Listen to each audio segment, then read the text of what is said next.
Bueno, entonces, Juan, mi hermano, si gustas, arrancamos entonces con lo primero que habíamos quedado. ¿Te parece?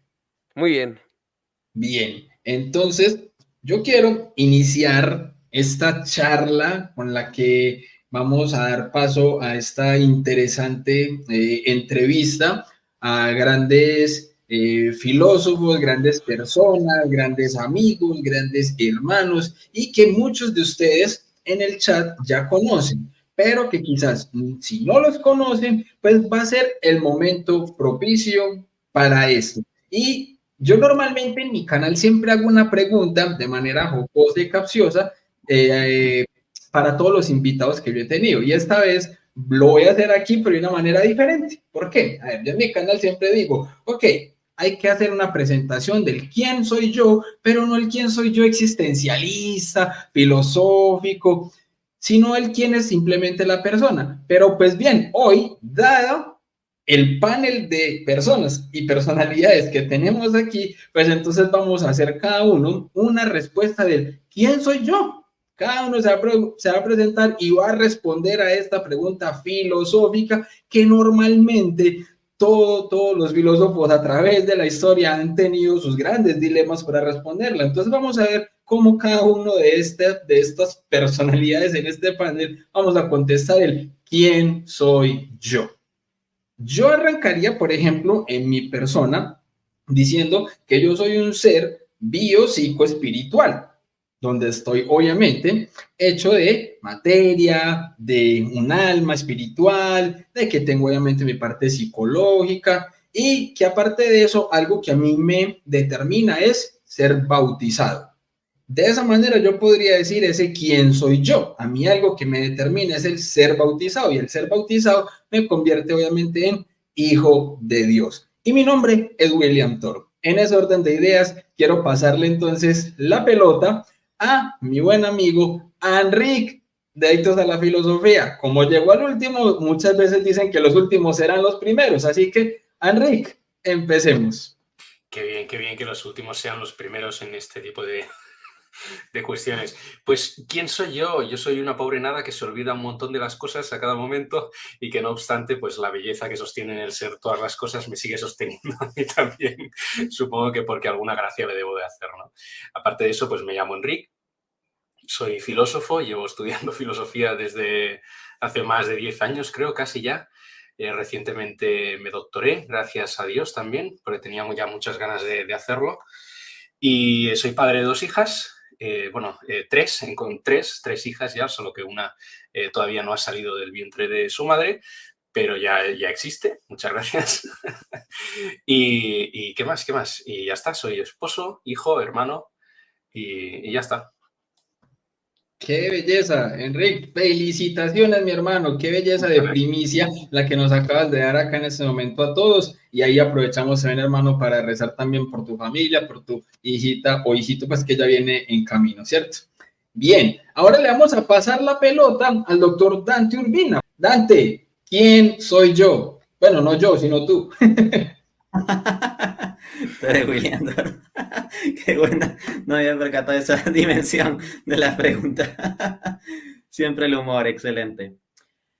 A ver, yo soy una nada que ha sido llamada al ser por puro amor como ser humano. Y allí, en ese camino, pues he tenido muchas alegrías, muchas ayudas, muchos tropiezos también, mucho pecado encima.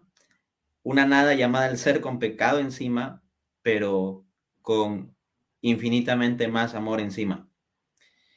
Y no solo encima, sino a los costados y debajo. El ser con mayúscula no solo nos crea como entes particulares y nos suelta por ahí, no estamos bajo un esquema deísta, sino que nos sostiene, nos sustenta, nos levanta. Soy una nada llamada al ser en tanto ente particular, pero cobijado por el amor del ser con mayúsculas, Dios. Excelente. Y así hay muchas personas que normalmente dicen que la respuesta del quién soy yo nos va a llevar 2, 3 programas responderla. Normalmente yo lo digo, pero fíjense aquí cómo llevamos este momentico respondiendo al quién soy yo y yo creo que de manera particular se han podido comenzar a entender quién es la persona, lo que normalmente se han dejado ver en los videos de YouTube y yo creo que la forma en la que se ha ido contestando esta particular pregunta que tanto ha sido un dolor de cabeza para grandes filósofos a través de la historia y que me desmientan mis amigos, ya hoy en día, cuando nosotros empezamos a entablar una relación con el ser en mayúscula, creo que se nos hace un poco más sencillo responderla. Bien, Juan Diego, mi hermano, la mente de Juan, ¿quién soy yo? ¿Quién es la mente de Juan? ¿Quién es Juan Diego? Pues soy alguien a quien Dios ha tenido, que ha sido demasiado misericordiado por Dios, porque a veces se piensa que el hecho o sea, que la máxima misericordia se muestra, o sea, que las personas que en sí llegaron, fueron ateas o incluso ocultistas o así, y que llegaron a la fe, han sido las más misericordiadas, y para conjugar la palabra como lo hace el Papa Francisco. Y en cambio los otros, digamos, como podría ser una Santa Teresita que desde que era niña así, total, con la fe, o Carlo Acutis, que han sido, bueno, pues ellos ya es como que no necesitaron de tanta misericordia de Dios y así. Pero incluso como decía Santa Teresita, y que en mi caso aplica porque yo nunca, digamos, me volví ateo, sino que siempre fui católico y, digamos, me alejé de muchos peligros que podía haber tenido. Es que de hecho Dios ha tenido demasiada misericordia conmigo, precisamente previniéndome de caer en tantísimas cosas en que yo podía haber caído. Y bueno, aparte de las cosas que ya de por sí he caído y pues perdonándome y así, o sea, como, y claro, aparte eso de que igual, como diría Santa Teresa de Jesús, soy nada con pecado encima, porque como ya mostramos con Dante en varios videos, Dios es la primera causa del ser total y nosotros, lo único que tenemos por nosotros mismos es el hacer la nada, que sería el hacer el pecado. Eso básicamente. Genial, mi hermano, sí, muy, muy cierto lo que dice nuestro hermano Juan Diego, porque como yo en algunas ocasiones lo he dicho, en los procesos de conversión, solamente aquellos a los que nos ha tocado ser esa oveja perdida, entendemos de una manera muy especial esa misericordia de Dios. Pero bien, mis hermanos, entonces vamos a comenzar con una serie de preguntas que Juan muy diligentemente hace algunos días publicó en su comunidad de YouTube ofreciéndoles el espacio a los hermanos para que hicieran unas preguntas. Entonces, vamos a abordar primero esas preguntas que se hicieron en esta publicación. Si nos alcanza el tiempo, miramos entonces si respondemos algunas de las que ustedes van a hacer aquí en el chat. Pero la idea es darle como un poco pues, de prioridad a las personas que obviamente atendieron al llamado de hacer las preguntas en la publicación de la comunidad. Y para ello vamos a empezar entonces con una pregunta muy puntual que algunos de ustedes se pueden estar haciendo en este momento, que quizás lo pueden hacer más adelante o que se la han preguntado en alguna ocasión, viendo alguno de los videos de nosotros o de otras personas, que bien sean filósofos o no. La pregunta es la siguiente para todos mis hermanos.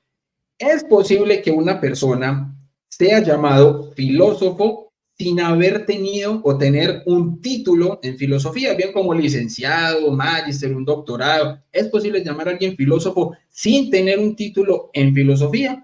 Yo de manera particular lo entiendo a veces, como por ejemplo en nuestra bonita misión de la apologética, porque no hay algo que, por ejemplo, a nosotros nos dé un título específico, este es apologista, sino que nosotros tenemos un qué hacer apologético, donde si la apologética es la defensa racional de la fe, pues bien, cuando nosotros ejercemos esto como misión, como apostolado, pues es bien llamarnos obviamente de alguna manera apologistas o apologetas. A veces lo entiendo también así desde la filosofía, aunque la filosofía sí es obviamente una carrera específica a estudiar. Y quiero arrancar en esta ocasión estas respuestas al contrario de cómo lo hicimos. Entonces ahora con Juan. Juan, ¿es posible llamarle a alguien filósofo sin tener un título? Ahora ya que eres un egresado, ahora que en este momento ya tienes tu título como licenciado en filosofía, ¿le llamarías filósofo a alguien que no haya tenido el mismo esfuerzo tuyo para llegar en ese momento a tener tu carrera?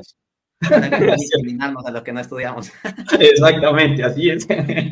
Bueno, eso de que alguien que ha hecho menos esfuerzo que yo, pues yo sinceramente diría que Dante ha hecho más esfuerzo que yo y encima él tiene 33 años, entonces mucho más para aprender, pero Para responder esta pregunta, quiero hacerlo con el que considero el mejor filósofo de toda la humanidad que ha existido, Santo Tomás de Aquino.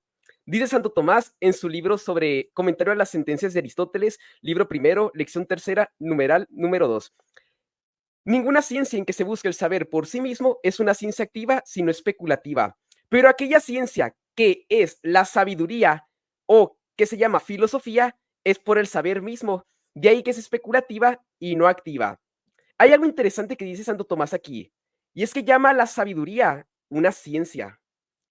Y luego dice que se dice filosofía.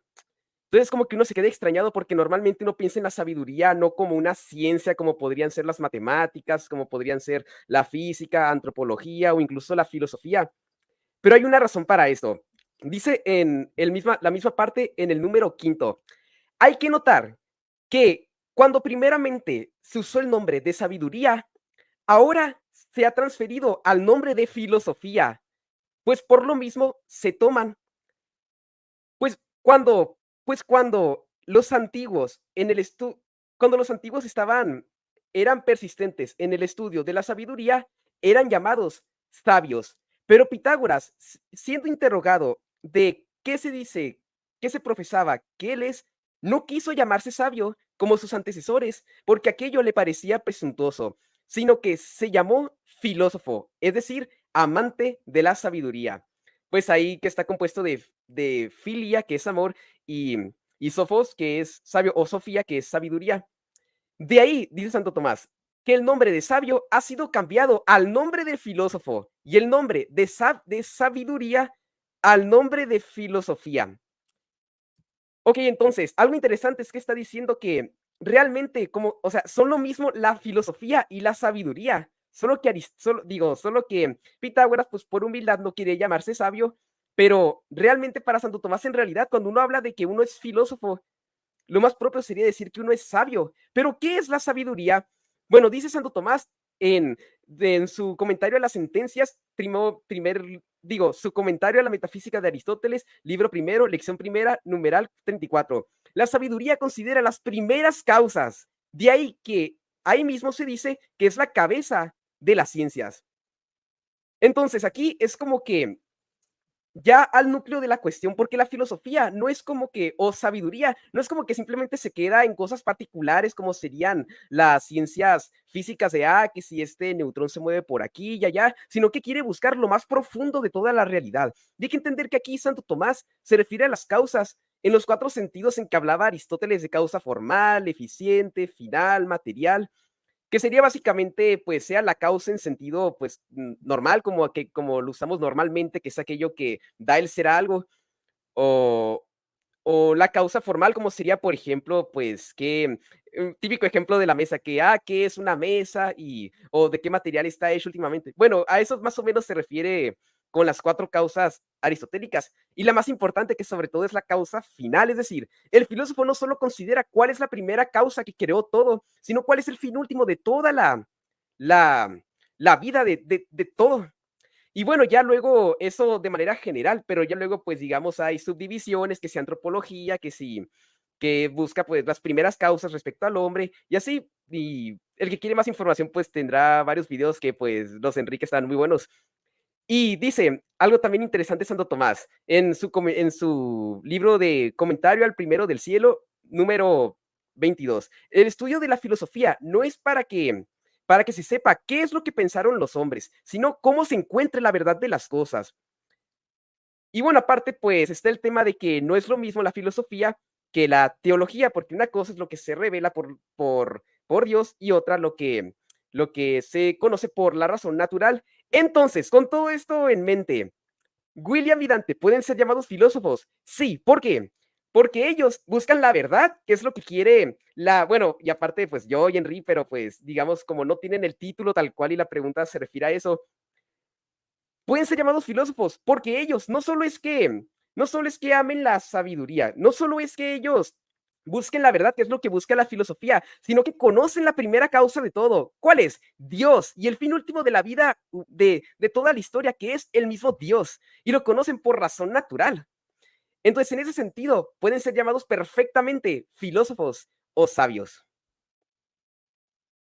Así que si no se identifica el que uno tenga el título de licenciado en filosofía con el hecho de ser filósofo. Vamos, hasta nos encontramos con, llamados filósofos que hacen pseudofilosofías que niegan toda objetividad de la verdad. Es decir, que encima lejos de llevarte a la verdad, que es lo que busca la filosofía, a las primeras causas, que es lo que busca la filosofía, lo que hacen es negar toda verdad, o caer en relativismos, o caer en materialismos de que, lo único que existe es la materia, o en cientificismos de que, solo la ciencia nos da conocimientos válidos.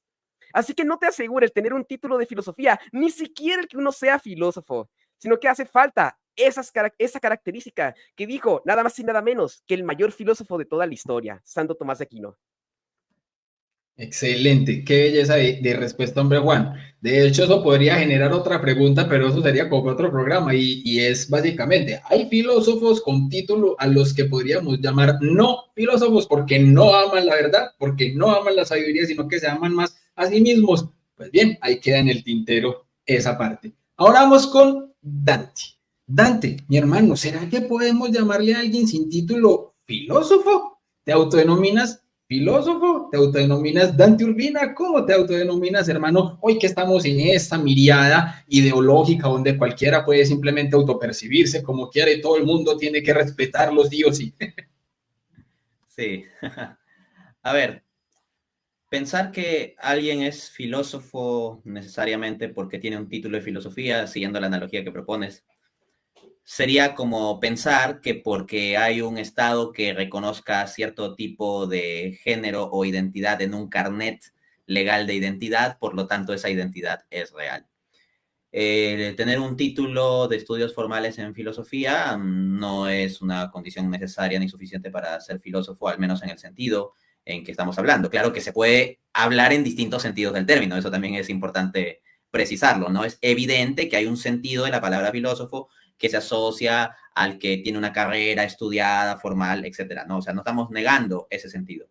Pero yendo más allá de eso, a lo que pues significa auténticamente la filosofía, como bien señalaba nuestro amigo, bien puede suceder que haya sofistas que simplemente manejan una retórica con un conocimiento sobre ciertos términos y hasta pueden tener un título, pero no por eso cumplen a fondo la condición de filósofo en el sentido que ha explicado muy bien Juan Diego siguiendo a Santo Tomás de Aquino. Entonces, a lo largo de la historia tenemos relevantes filósofos que no han tenido estudios formales de filosofía. Hay relevantes pensadores que inclusive en la época moderna o contemporánea no necesariamente han llevado la carrera de filosofía en la universidad. A veces han sido autores, escritores, literatos, filólogos, historiadores, etcétera, pero que su nivel de reflexión y profundidad llega tal que va a las cuestiones filosóficas, las cuestiones que tienen que ver con las causas primeras, con los fines últimos de las cosas. Entonces, ir hacia eso es lo que constituye auténticamente la filosofía. Entonces, existe el riesgo de confundir la filosofía, ser un filósofo, con ser un sofista. Y puede haber un sofista con título de filósofo, pero no sería auténticamente un filósofo. También puede haber una persona que tenga una auténtica filosofía, algo coherente, sólido, que va a las cuestiones últimas, pero que no necesariamente tenga título de filósofo. De todas maneras, sí hay que señalar que se requiere para pensar rigurosamente en estas cuestiones de conocimiento. Porque nótese que Juan Diego no apuntaba simplemente de, la contemplación de la verdad o la causa primera o algo así, sino por la vía racional. Bajo ese sentido, pues, por ejemplo, una abuelita que tenga una relación muy profunda con Dios, que Dios es la causa primera, como podemos demostrar racionalmente, no por ello necesariamente le vamos a dar el adjetivo de filósofa, porque no es por la vía de la reflexión racional que se llega allí, ¿no? Entonces, ese elemento sí es clave de la reflexión racional. Excelente, totalmente, así es, mi hermano. Entonces, por eso nos vamos a ir ya finalmente con esta respuesta del doctor en filosofía, Enric Gel. Enric, mi hermano, ¿qué más puedes aportarnos entonces a esto tú, que en este momento de todos los que estamos aquí tienes un doctorado en filosofía? ¿Será que nosotros podemos de alguna manera llegar a ser buenos filósofos sin tener el título? O primero, mi hermano, tenemos que llegar al doctorado para estar acá en este panel de expertos. Cuéntanos, hermano. El doctorado y el postdoc y los sexenios y no sé qué, no sé cuántos. Sí, a ver, yo no entiendo, o sea, no tengo mucho más que aportar, tampoco entiendo por qué, o sea, me parece que esto no tendría que ser controvertido para nada, ¿no? O sea, si para ser filósofo condición necesaria es tener un título de filosofía, pues la historia de la filosofía es mucho más corta de lo que nos pensamos, ¿no? Porque solo hasta hace muy pocos siglos ha empezado a haber filósofos con títulos en filosofía, ¿no? Entonces, me parece que no tendría que ser nada controvertido decir que una persona puede ser perfectamente filósofo sin tener un título ni estudios formales, ¿no? O sea, al final yo estoy muy convencido de que la filosofía es una actividad natural para el ser humano. Todos llevamos dentro de alguna manera las semillas de esas grandes preguntas de la filosofía. Y no solamente eso, sino que tenemos todos la herramienta principal de la filosofía, que es la razón. Y a poco que uno, digamos, dedique su tiempo a utilizarla de manera lógica y sí, formándose un poco, pero no necesariamente de manera académica. O sea, uno se puede formar también por su propia cuenta, ¿no? Y si uno le dedica el tiempo a esas cuestiones y trata de abordarlas de manera racional y de dar una respuesta siguiendo la lógica y lo que han dicho otros pensadores y tal, pues no veo por qué tendríamos que ser elitistas y decir, no, solamente los que han pasado por este tubo son los que van a contar como filósofos, ¿no? Totalmente, mi hermano. Así es. Y por eso, básicamente, entonces vamos a arrancar con las preguntas que nos han realizado ya en la publicación de Juan. Se necesita tener barba. Ah, Juanito, mi hermano. Esa materia no la Sí, no, pasaste. yo ya, ni modo, ya me tengo que salir del stream. Muy bien. Bueno, la primera pregunta que tenemos nos la hizo nuestra amiga Cruz Iniesta del canal La Plenitud de la Fe y es la siguiente. Ella preguntó, ¿qué les llevó a iniciarse en la filosofía? ¿Qué les llevó a iniciarse en la filosofía? Yo, por ejemplo, desde mi punto, el primer contacto que yo tuve directo con la filosofía lo tuve de parte de un profesor de filosofía en el colegio que era más ateo que el mismo Nietzsche. Y resulta que fue el primero en darme a mí respuestas entre comillas, lógicas, coherentes, sensatas, de todo el mar de dudas, preguntas y objeciones que yo tenía respecto a muchas cuestiones existenciales y de la fe. Y resulta pues que me tocó con un profesor ateo, filósofo, que me empezó a dar respuestas y me presentó a otros filósofos, Marx, Nietzsche, Schopenhauer. Entonces, por ahí me fui metiendo y ahí empecé yo en mi camino de ateísmo. Entonces, mi primer contacto con la filosofía fue el ateísmo, pero resulta que en la misma filosofía me ha traído a mí al cristianismo católico de una forma racional, contundente y que amo sobremanera. Entonces, en esta, vamos primero con Dante. Hermano, ¿qué te llevó a la filosofía?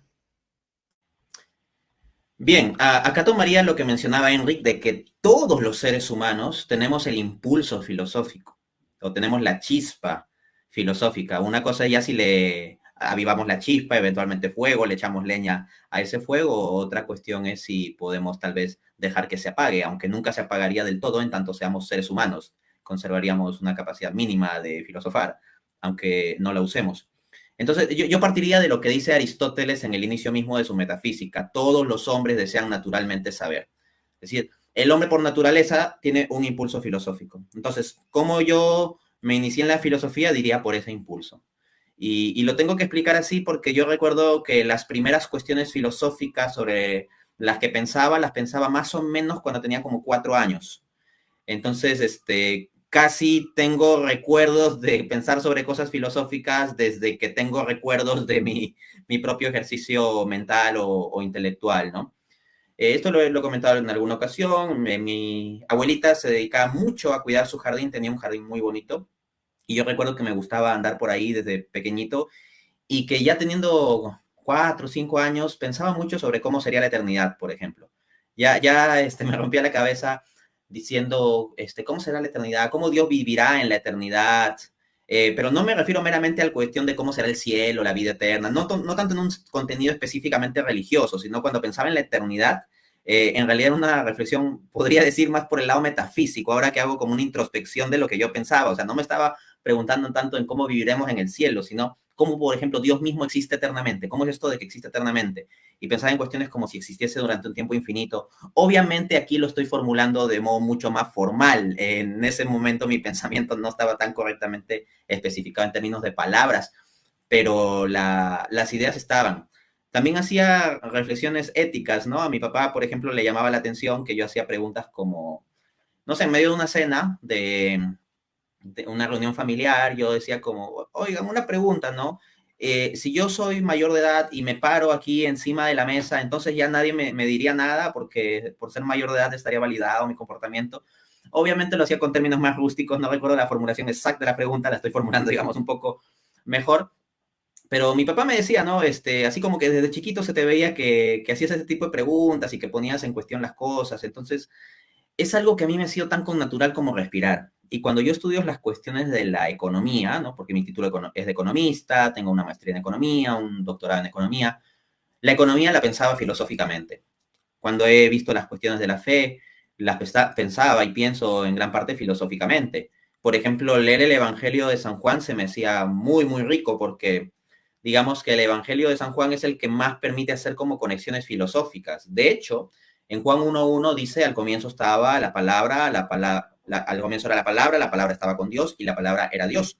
Y el término griego que utiliza ahí es logos. Y logos en el contexto de la filosofía griega en que está escribiendo Juan, porque está escribiendo un contexto de siglo I, de gentiles, principalmente griegos, tiene una carga filosófica enorme, enorme. Entonces, cuando uno lee eso, pues le puede sacar lo filosófico. En resumen, me he encontrado con que mi acceso en general al conocimiento, a las matemáticas, a las ciencias sociales, a la economía, a todo tipo de conocimiento, le he hallado lo filosófico y lo pienso filosóficamente. Es como que naturalmente me sale todo pensarlo filosóficamente. De hecho, si hay conocimientos que se me han hecho un poquito pesados de adquirir, es, por ejemplo, la química, donde me era más difícil encontrarle la conexión filosófica. Tenía que estudiar más la química para obtener buenos resultados, que lo lograba, pero me tenía que esforzar más. O la contabilidad, por ejemplo. O sea, como economista uno lleva algunas carreras, unos cursos básicos de contabilidad y me parecía como unas normas muy, muy arbitrarias y no llegaba a encontrarles como el gusto filosófico. Igual, conseguía la habilidad, sacaba muy buenas notas y todo eso, pero me tenía que esforzar sin mucho gusto por ello. En cambio, de lo que es con naturalmente filosófico, se me daba. Excelente, mi hermano, total, así es. La gente en el chat están súper animados precisamente con este stream, con las respuestas, haciendo también más preguntas. Vamos a ver cómo vamos siguiendo pues con todo este abordaje. Ahora vamos con Enrique. Enrique, mi hermano, ¿cómo te iniciaste en la filosofía? ¿Fue cuando abriste la puerta de la nevera o fue antes de eso? Contanos a ver un poquito, mi hermano. O sea, yo recuerdo que era un chaval con muchas preguntas, ¿no? Un chaval muy extraño, con preguntas muy raras. Justamente una de las anécdotas que cuento al principio de mi libro es ir a la cocina a prepararme un bocadillo, abrir la nevera y de pronto como verme asaltado por la pregunta de qué es lo que hace que yo sea yo en vez de ser mi padre, mi madre o mi hermano y cómo sería ser ellos en vez de ser yo y tal, ¿no? Entonces yo tenía ya muchas preguntas de ese tipo, también las más normales, de si somos libres, si somos responsables, si hay algo después de la muerte, etcétera, etcétera, ¿no? Pero no sabía que eran como preguntas filosóficas. Hasta que llegó, digamos, la asignatura, la empecé a dar yo creo que cuando tenía unos 15 años, en el bachillerato, una cosa así, la tuve por primera vez, la asignatura de filosofía. Y entonces descubrí pues, que existía toda una disciplina en la que habían trabajado algunas de las más grandes mentes de toda la humanidad y que se habían estado haciendo de manera sistemática las mismas preguntas que me estaba haciendo yo, ¿no? Y para mí fue como un enamoramiento. Me enamoré básicamente de la disciplina. Fue como decir, ostras, esto es lo que yo estaba buscando y lo he encontrado, no sabía que existía, pero lo he encontrado y fue como descubrir que estaba en casa de pronto, ¿no? Y prácticamente ya desde ese inicio nació como en mí el deseo de estudiarla más a fondo. Excelente, qué bien, mi hermano. Bueno, ahora nos vamos con Juan. Juan, ¿cómo empezaste en la filosofía, mi hermano? Porque yo, por ejemplo, como decía ahorita, a mí empecé pues como tal con un profesor ateo y de hecho, pues lo digo aquí, yo empecé a conocer una buena filosofía después de haber empezado mi proceso de conversión y el primero que yo conocí y que empecé a seguir de una para meterme de lleno con eso fue a Dante. La primera filosofía buena que yo empecé a conocer fue cuando conocí a Dante y por eso le doy muchas gracias a Dios, obviamente hoy tenerlo incluso como uno de mis grandes y mejores amigos. Pero por ejemplo también en este momento ahí decían ahorita que yo también puedo ser considerado filósofo y toda la cuestión. A mí me encanta la filosofía. Hasta el día de hoy yo no me considero a mí mismo filósofo, ya que lo están diciendo. Yo digo, bueno, aplica lo que se está hablando, ¿cierto? Pero en ese orden de ideas, yo soy uno que en este momento empecé a ver uno por uno los videos, por ejemplo, del canal de Enric, que quien no lo conozca se llama Adictos a la Filosofía. Los estoy viendo Pongan en el canal ahí orden. en la descripción, digo en los comentarios.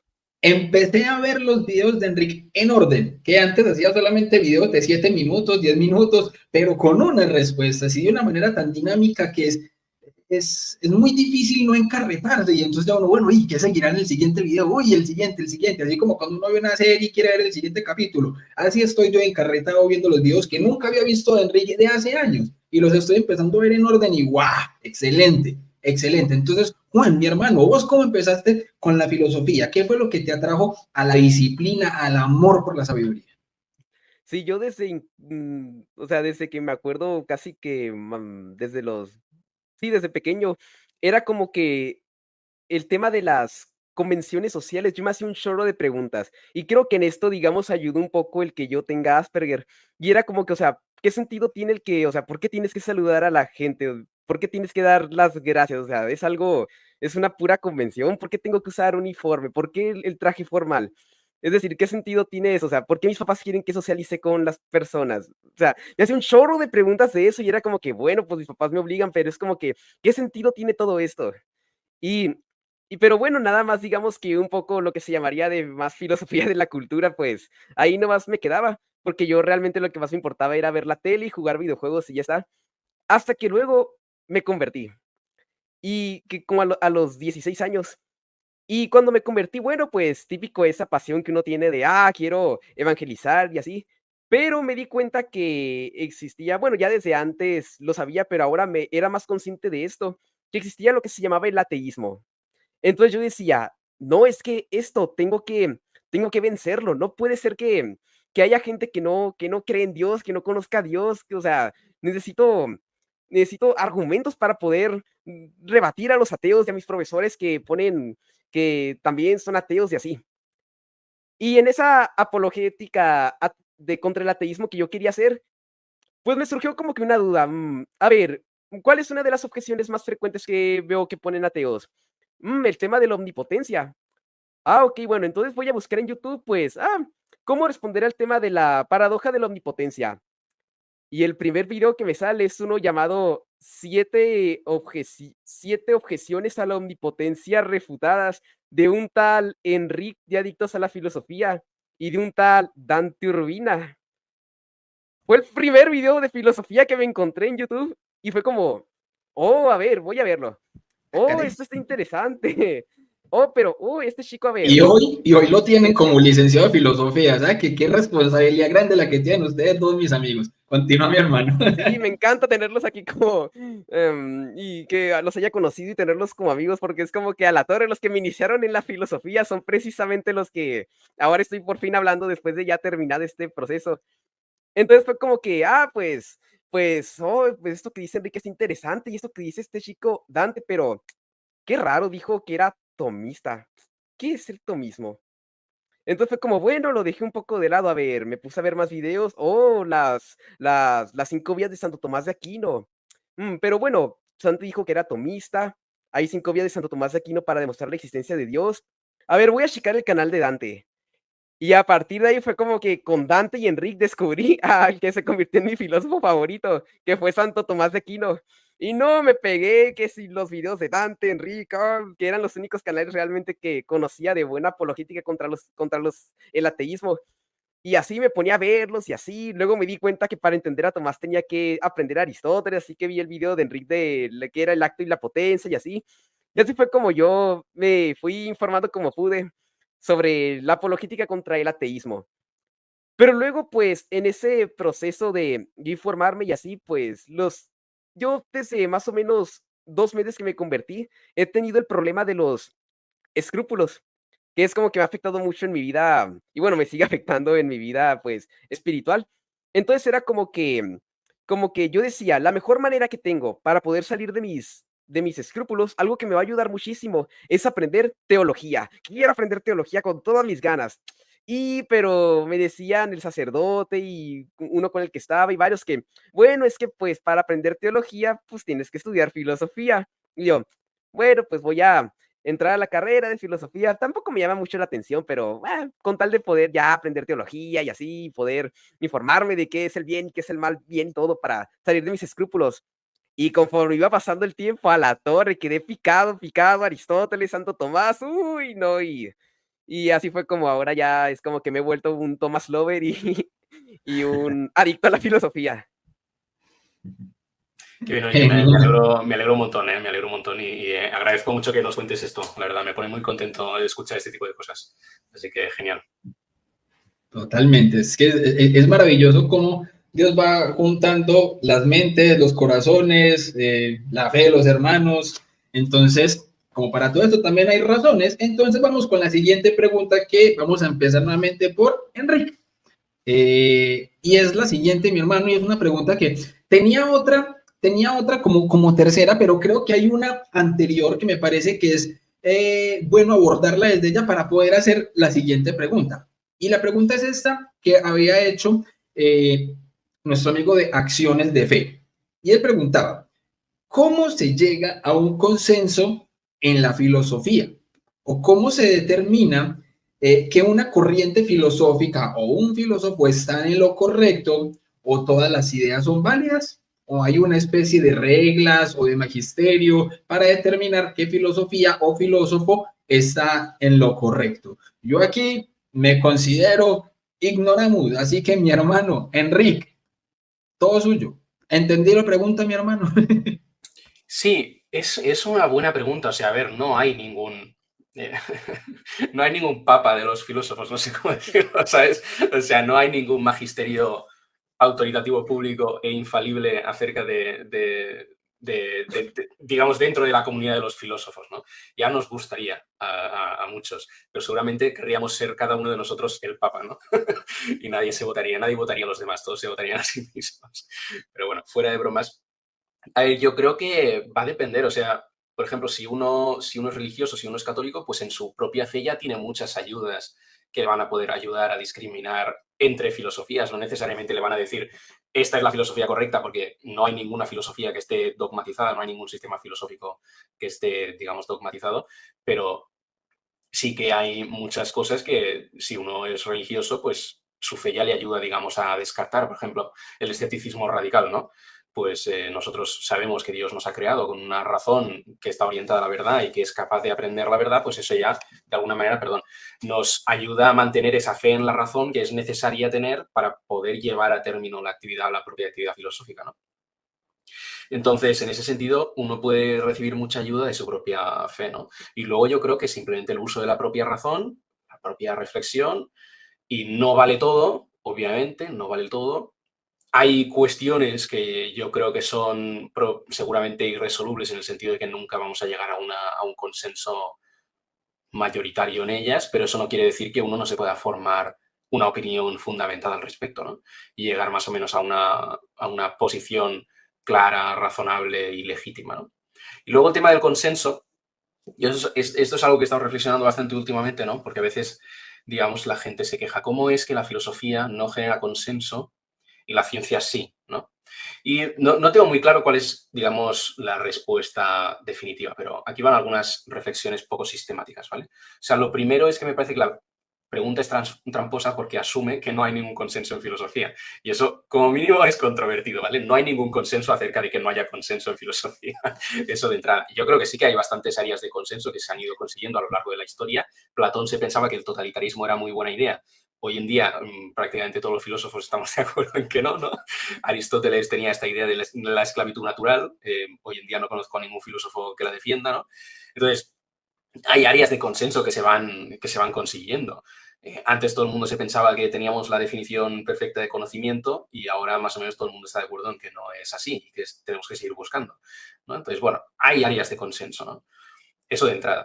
Y luego creo también, esto es algo, no sé si vosotros estáis de acuerdo con esto, ¿vale? Si no, lo podéis decir sin ningún problema, pero estaba pensando que hay como, o sea, me parece que hay una tensión que posiblemente es irresoluble entre la capacidad de generar consenso y la libertad de pensamiento, ¿vale?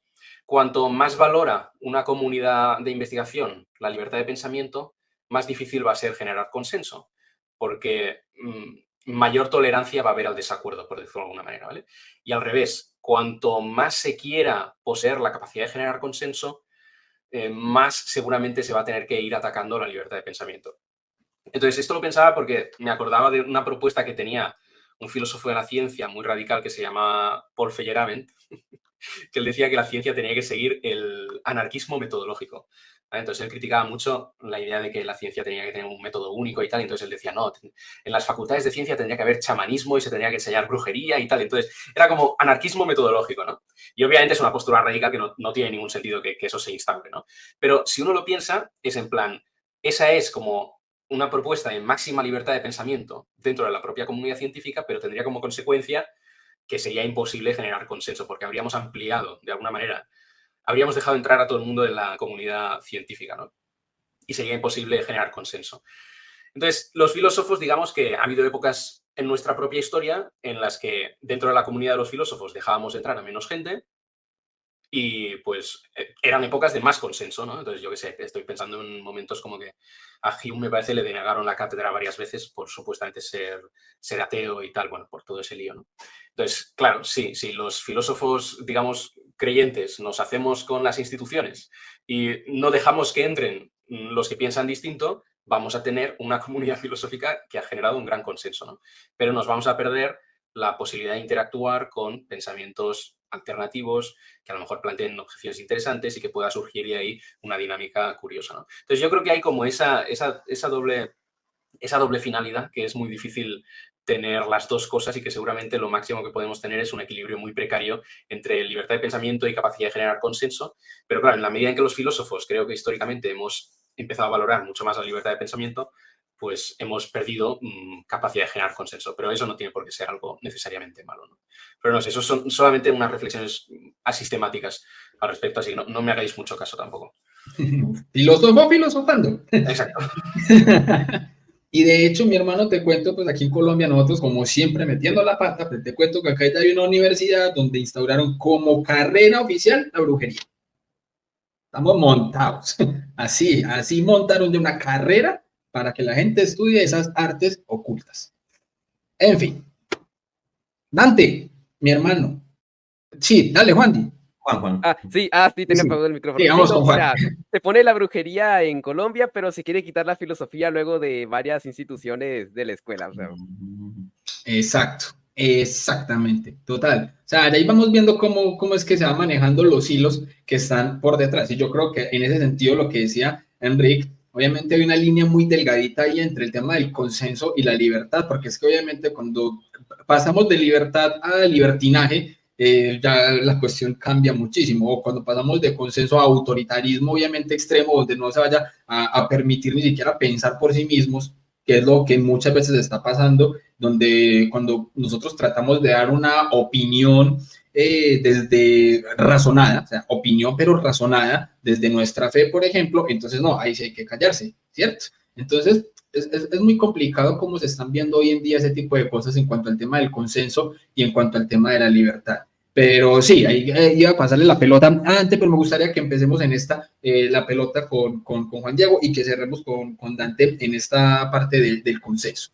Juan Diego, ¿qué opinas, mi hermano? ¿Será que dentro de la filosofía como tal hay alguna metodología para llegar a un consenso o no puede haberlo? O sea, la filosofía, por ser lo que es, impide que más adelante incluso pueda llegar a haber un consenso, o pensás, hermano, que sí puede haber entonces un consenso dentro de los filósofos. Yo solo voy a hacer una pequeña interrupción para decir que predigo que Juan Diego va a decir que sí podemos llegar a un consenso y va a pasar a contradecir todo lo que dijo Enrique. Pero el final será que entonces yo estaré de acuerdo con Juan Diego, me va a convencer y alcanzaremos el consenso. Vamos a ver cómo se lleva este concilio. Sí, yo creo que la metodología para, digamos, al menos intentar llegar a un consenso sería, pues nada más y nada menos que la argumentación. Es decir, porque creo que a veces se tiene una imagen de la filosofía como si ya, bueno, sobre todo si te la enseñan en la escuela de manera mala, pues no, mira, esto dijo Hegel, esto dijo Hume, esto dijo tal y cual, sin ningún argumento, y es como que no, pues uno puede hasta generarle cierto escepticismo, pero realmente la filosofía o sea, se basa en argumento, argumento, argumento, razones, refutar a este, refutar al otro, que otros te refuten. Entonces, pues básicamente si el órgano universal de la filosofía es la razón, pues, digamos, la mejor manera de llegar al consenso, bueno, la metodología de llegar, pues, es nada menos que con la argumentación. Y bueno, ya a algunos les convencerá, a otros no, y así, pero, pues, no hay de otra, es decir, es la única forma de que uno, digamos, si yo quiero que los demás piensen como yo, pues, bueno, tendré que darles argumentos, pruebas, y no simplemente decirles: "Ah, esto es así y ya está".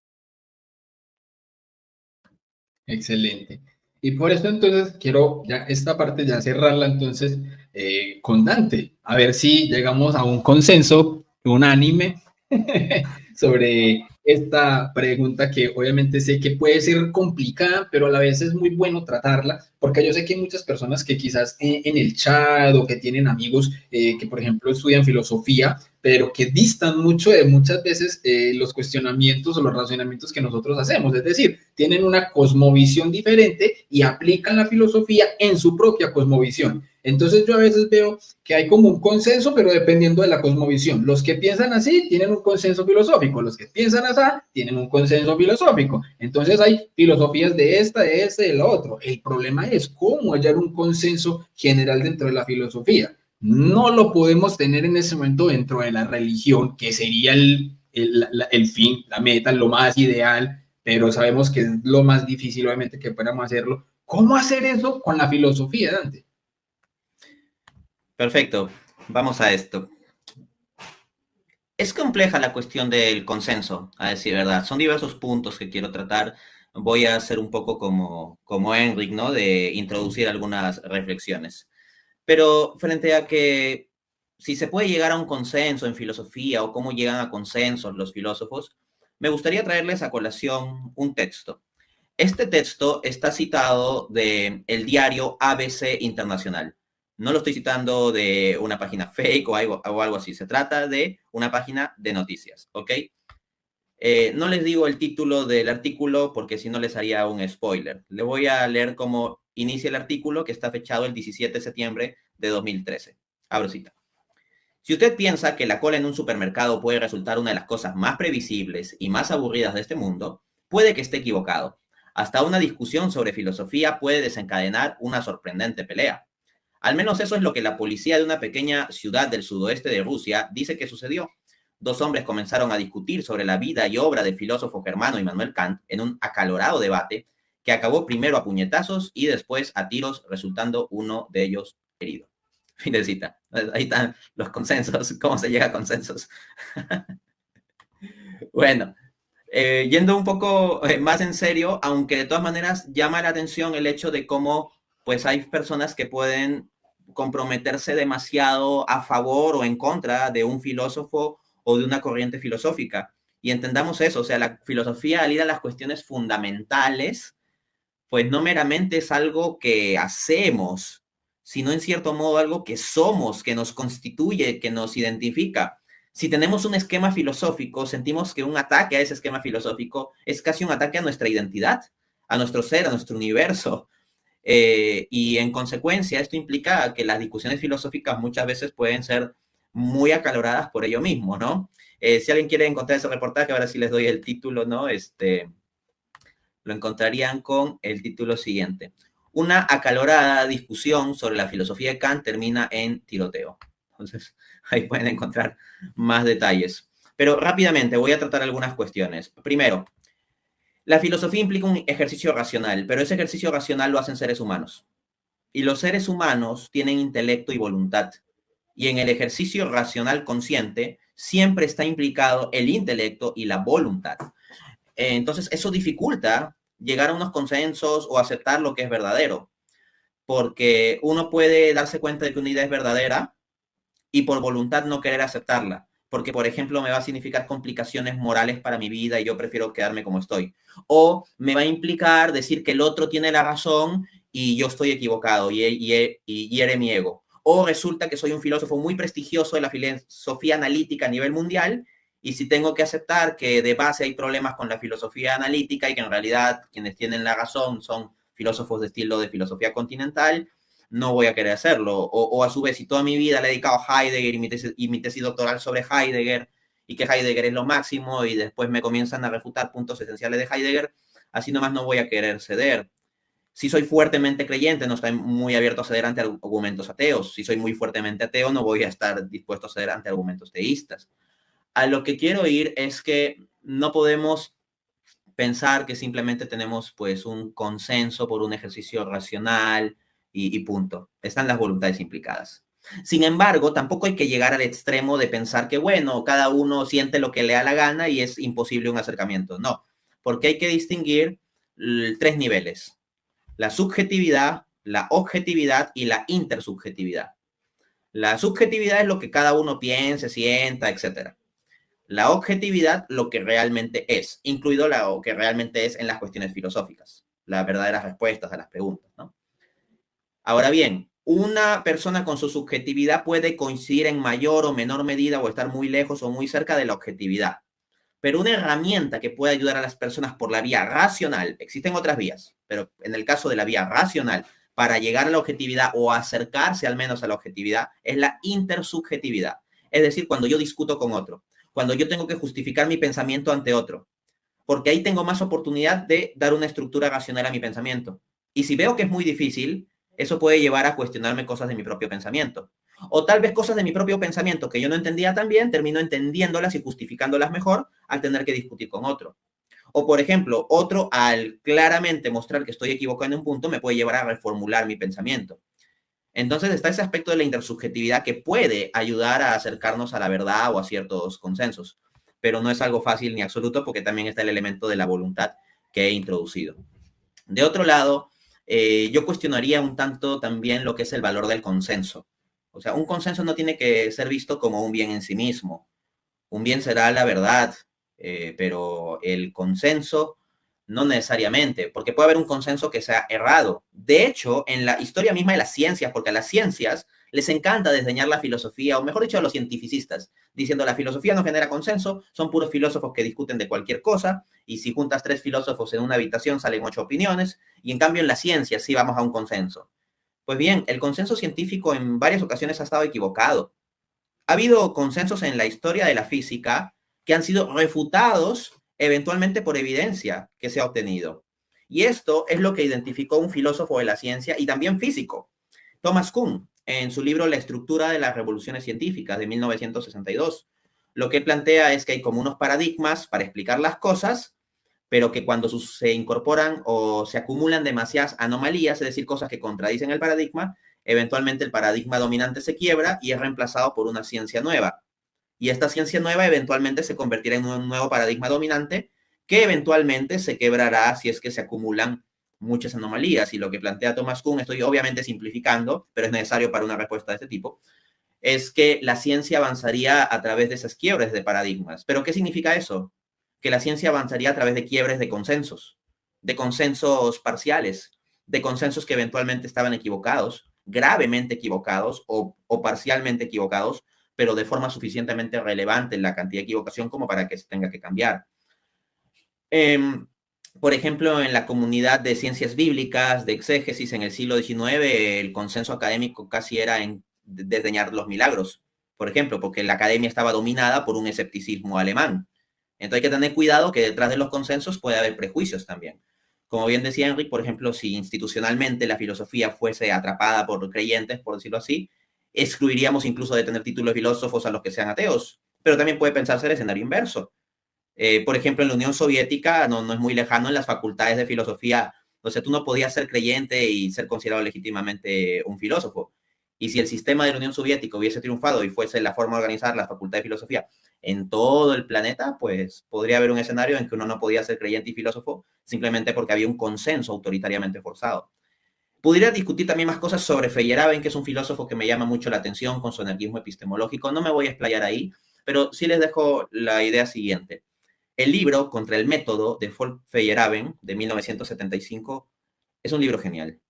A mí me voló la cabeza, la verdad, cuando lo leí. Me parece que las propuestas de Feyerabend son muy locas, son cosas muy alocadas, pero los cuestionamientos que él hace a la forma estándar de comprender la ciencia o hacer la ciencia son muy buenos. Ahí quedó. Excelente esa reflexión, mi hermano. Yo creo que aquí hemos podido llegar a un consenso de no consenso. Es decir, mis hermanos, es muy difícil nosotros poder, obviamente, llegar a decir que debe o debería haber un consenso en la filosofía cuando, como lo dijo bien mi hermano Dante, hay consensos equivocados. Hay consensos equivocados. Entonces, aquí el tema más pasa es por cuál es la verdad, dónde está la verdad. Y ahí es donde nosotros sí vamos, obviamente, a meter ahí sí cómo la filosofía es hierba de la fe. ¿Por qué? Porque, hombre, es que nosotros nos valemos de la filosofía para explicar muchas cuestiones de fe y sabemos que en la fe la verdad tiene nombre y es Jesucristo. Entonces, dado esto, vamos a empezar con una pregunta que tiene que ver precisamente con fe y filosofía que nos hizo el señor Carlos Juárez. Va a leer textual y a ver si para que organicemos bien lo que sería este cuestionamiento. Y él dice así, ¿cuál es o cuáles son las diferencias entre un filósofo católico, arminiano o hasta de otras inclinaciones teológicas y filosóficas en el seno de la Iglesia de Roma? ¿Y cuáles son las diferencias entre un filósofo protestante y calvinista y de otras tendencias filosóficas, teológicas entre el protestantismo histórico?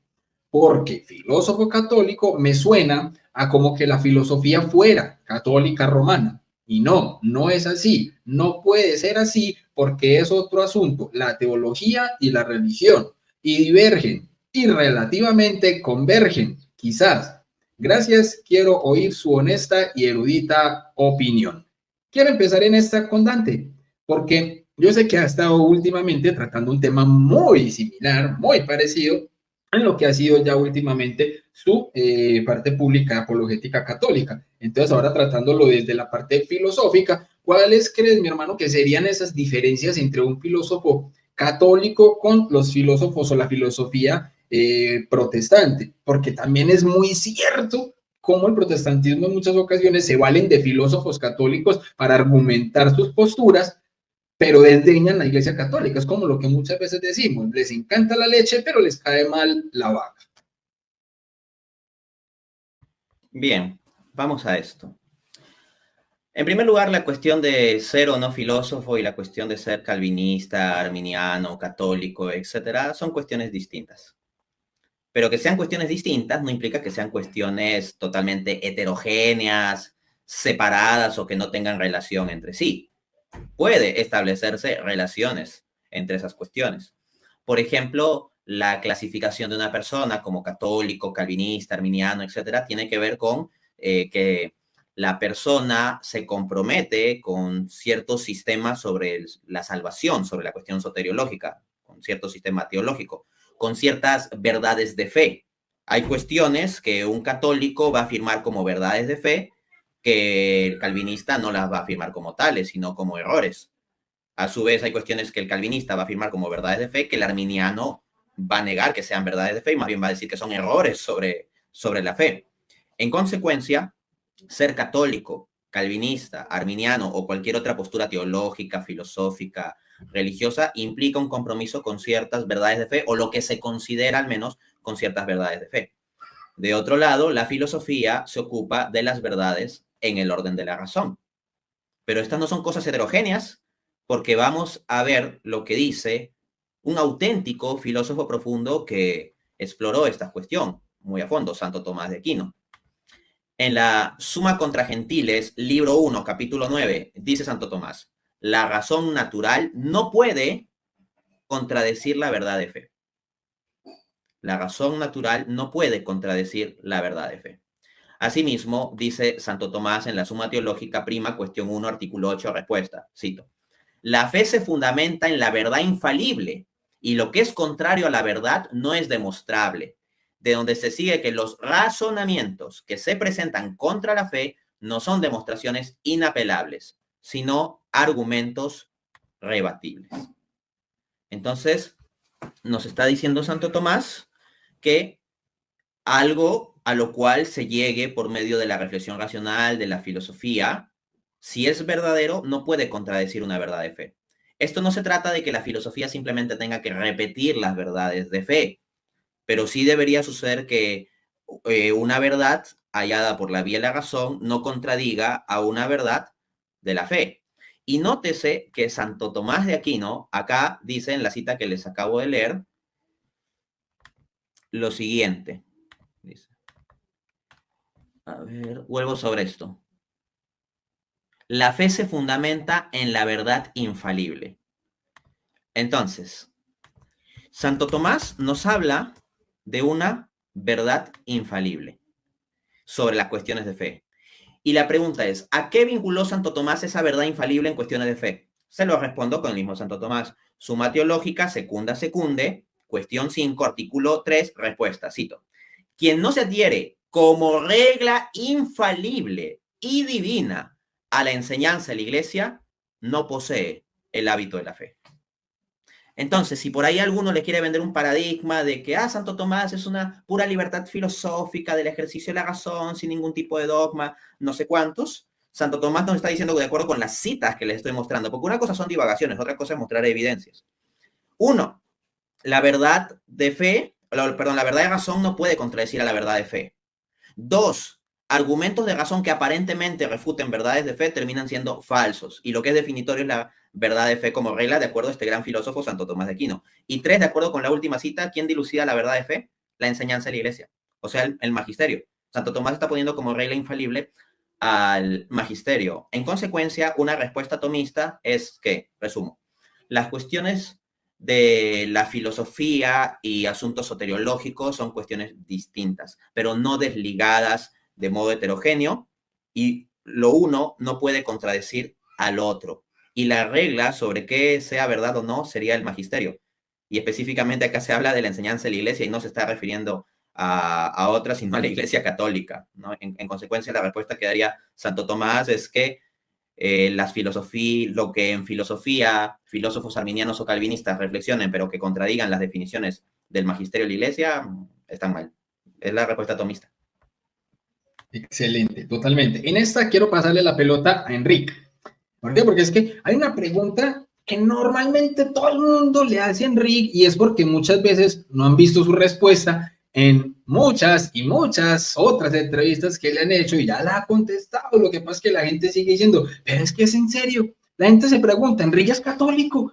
Hombre, que sí, Enrique es católico. Enrique, ¿podrías, hermano, responder un poco respecto a esta cuestión que se está haciendo de la diferencia de un filósofo católico a un filósofo protestante? Porque obviamente a vos como doctor en filosofía, ya estudiando de manera académica la disciplina, pues obviamente te toca y te ha tocado pues obviamente estudiar y profundizar sobre muchos tipos de filosofía, sobre muchas mentes a través de la historia, tanto ateos, agnósticos, creyentes, no creyentes, de protestantes, de católicos, de todo, para poder obviamente sacar conclusiones y tener un bagaje en todo lo que es el estudio serio pues de lo que es la filosofía. ¿Qué nos podrías entonces, hermano, aportar a este cuestionamiento?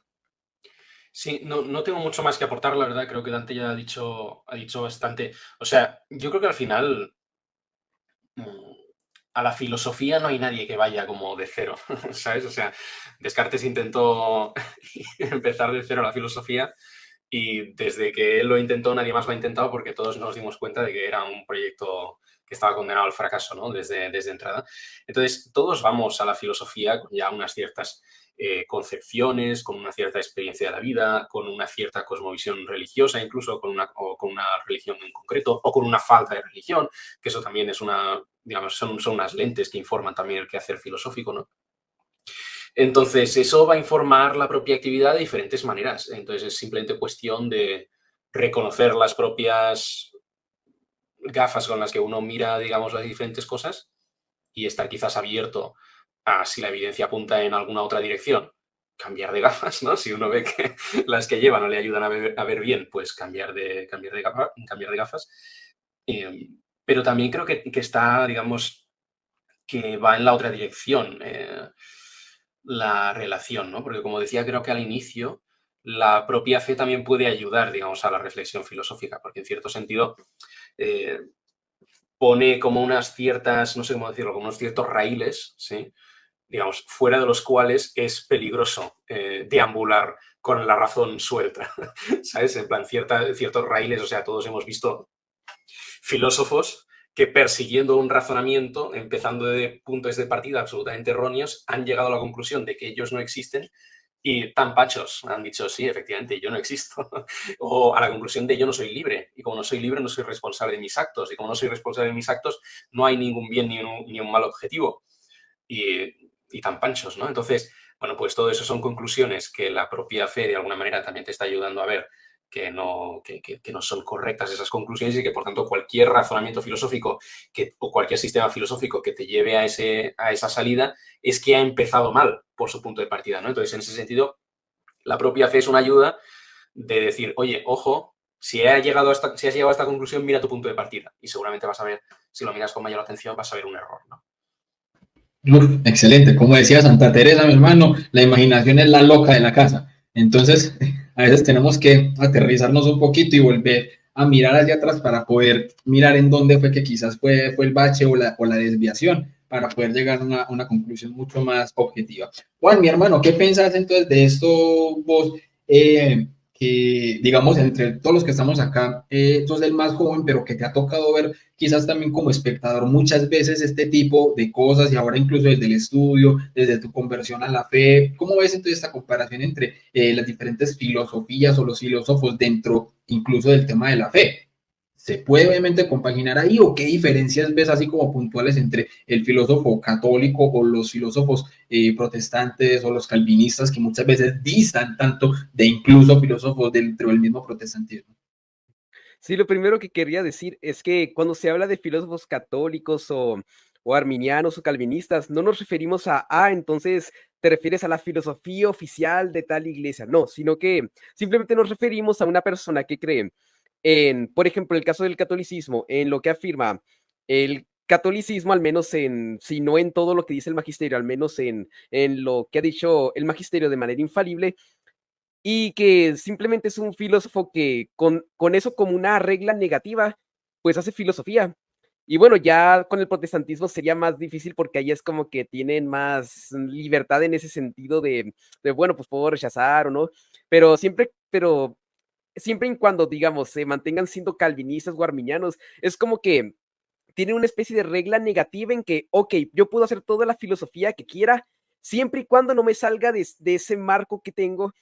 Y eso, pues, lo que provoca es que, primero, se acepten afirmaciones filosóficas que son exigidas por esa propia, pues, iglesia, como sería, por ejemplo, que existe un mundo exterior a mí, que no puedo dudar de absolutamente todo, que, pues, Dios existe, evidentemente, porque ni siquiera, pues, existiría ninguna iglesia si Dios no existe, o cosas por el estilo.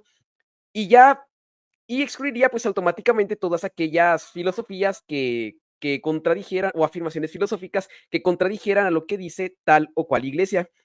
Claro, bueno, luego, pues, si ya hay filósofos que quieren aceptar la doctrina de la doble verdad y que lo que se dice en filosofía, pues, puede ser verdad al mismo tiempo que lo que se dice en teología, aunque se contradigan, pues, bueno, eso ya pues, sería otro rollo, pero mientras quieran ser consistentes y aceptar, pues, el principio de no contradicción, que, pues, sería lo más lógico del mundo, pues, en ese sentido, digamos, al menos como que los ponen en un marco, pero no quiere decir tal cual de que, entonces hay una filosofía oficial del calvinismo, filosofía oficial de la Iglesia Católica.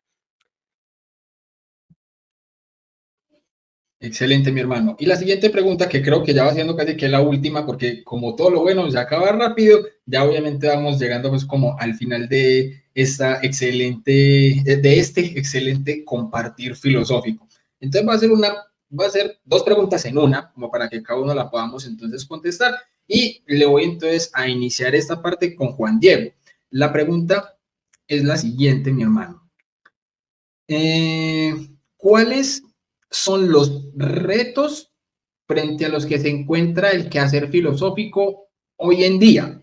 Pero a esta pregunta le quiero sumar la pregunta que hacía Juan VB9, así se llama el usuario, que dice que qué tan necesario es enseñar filosofía y lógica en los colegios o en las mismas catequesis de primera comunión o de confirmación y todo esto. Creo que esa misma arista, creo que ya por sí misma es uno de los retos que obviamente pueden existir. Pero entonces, vuelvo y te repito, ¿cuáles son los retos frente a los que se encuentra el quehacer filosófico hoy en día y qué tan necesario es enseñar filosofía y lógica en los colegios y en las catequesis de primera comunión o confirmación?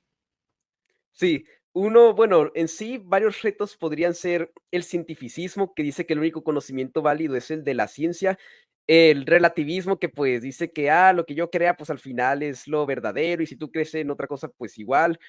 O, bueno, en sí, las filosofías que niegan el principio de no contradicción, porque en sí eso digamos que es como que ya, como decía antes, una antifilosofía, es como que una negación de ese llegar a la verdad objetiva, las primeras causas, etcétera. Entonces, en ese sentido, digamos que vencer esas corrientes sería pues un reto que tiene, o sea, la filosofía se enfrenta también a esos retos, pero un reto particular que también es algo que se está viendo más hoy en día, es el tema del utilitarismo. Resulta que hay algo interesante que dijo Santo Tomás también en su comentario al libro de la Metafísica de Aristóteles, libro primero, lección primera, numeral 33, que dice que las ciencias especulativas, cito, las ciencias especulativas no se encontraron para utilidad. O sea, el hecho de que no se hayan, que las ciencias especulativas no se hayan encontrado para la utilidad es patente por este signo. Bueno, para empezar, ¿qué es una ciencia especulativa? Aquella ciencia que no es una ciencia práctica, es decir, que no se ordena a la acción, como podría ser, pues, yo qué sé, el arte de la carpintería, el arte de cualquier arte mecánica, etcétera. Sino que las ciencias especulativas serían las que se ordenan al saber mismo, por él mismo. Entonces dice Santo Tomás que el signo de eso, de que no se encontraron esas ciencias para utilidad, es que ya adquiridas o encontradas todas aquellas cosas que pueden servir para introducirse en las ciencias o para la necesidad de la vida o para el placer, como son las artes que están ordenadas a la delectación de los hombres, las ciencias especulativas no se encontraron por esas mismas, sino que por sí mismas. Y que no se encontraron para utilidad, es patente por el hecho de que en los lugares en que se encontraron, pues primero los hombres ya, bueno, parafraseando, sería eso, cuenta la anécdota de que en Egipto ya una vez que se encontraron, pues todas las ciencias que tienen que ver con cómo, no sé, regar y así, bueno, con la agricultura y eso, pues ya una vez que tenían todo libre, los sacerdotes ahora sí ya podían dedicarse a estudiar cosas que, digamos, son menos útiles, por decirlo así, como serían las matemáticas, porque ya tenían ese tiempo libre, ese ocio, y ya no tenían que preocuparse por esas otras cosas. Y bueno, con la filosofía es lo mismo, es decir, la filosofía no es como que con ella ya vas a saber hacer cosas prácticas, cosas útiles, sino que es como que el conocimiento que se busca por él mismo, por el saber, que claro, luego va a tener un chorro de repercusiones indirectamente, sobre todo en el tema moral, porque pues al final toda la filosofía te ayuda a eso de cómo saber cuáles son los actos buenos, correctos, y así. De hecho, creo que Enrique lo sabrá muy bien, que su tesis doctoral tuvo que ver con la ética y que por ende necesitaba de mucha metafísica.